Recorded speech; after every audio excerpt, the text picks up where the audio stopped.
জাতীয় মসজিদে জাতীয় কোনো ইস্যু নিয়ে কেউ আসে না।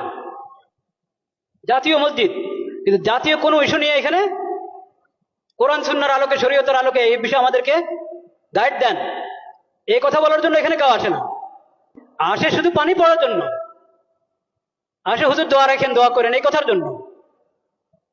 এই কথার জন্য আসে না যে জাতিসংঘের দপ্তর ঢাকাতে তাদের অফিস করার জন্য, দপ্তর করার জন্য কথা উঠছে, এটা কি আমাদের জন্য ঠিক হবে? হুজুর কোরআন সুন্নাহর আলোকে একটু বলেন। এটা লালবাগ শাহী মসজিদের খতিবের কাছেও যায় নাই, চকবাজার শাহী মসজিদের খতিবের কাছেও যায় নাই, আন্দর কিল্লার খতিবের কাছেও যায় নাই, বয়তুল মোকাররম জাতীয় মসজিদের খতিবের কাছেও আসে নাই। কেন?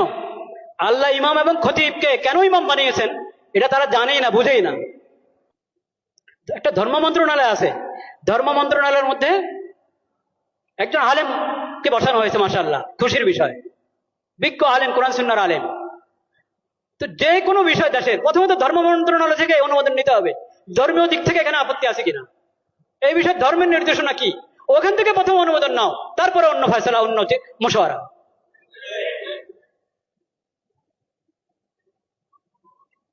লজ্জা মরে যাওয়া উচিত বাংলাদেশিদের, যে তাদের কাছে কোরআন হাদিস থাকতে, নবীজির সিরত থাকতে, তাদেরকে মানবতা শিখাতে আসছে পশ্চিম দেশ থেকে। লজ্জা মরে যাওয়া উচিত।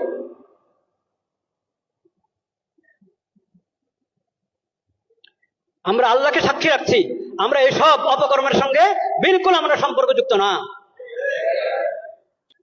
আল্লাহ সাক্ষী, আমরা এই ধরনের সমস্ত কর্মকাণ্ড থেকে সম্পর্কহীন। কাকে এখানে পাঠাবে জাতিসংঘের পক্ষ থেকে? আবাসিক সমন্বয়কারী। ওই আবাসিক সমন্বয়কারী কি জানেন? সমকামী।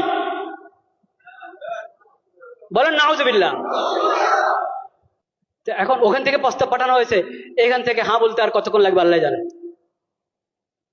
যদি বিবেক থাকে, যদি বর্তমান সরকার ভালোই তো করছিল, অনেক কাজ তো ভালোই করছিল, সুন্দর করছিল, এই শেষ সময় যদি নিজের ইজ্জত রেখে যেতে চায়, তাহলে তাদেরকে এই দপ্তর এর ফয়সালা উদ্রহ করতে হবে এবং এই ধরনের এই বিকৃত মস্তিষ্ক লোকদেরকে, বেহায়া বেলাদা লোকদেরকে এই দেশে আসার অনুমতি দেওয়া থেকে বিরত থাকতে হবে।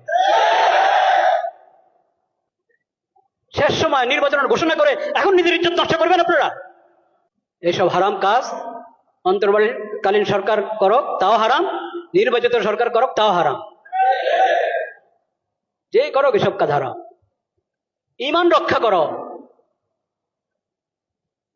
ঈমান রক্ষা করো, চরিত্র রক্ষা করো।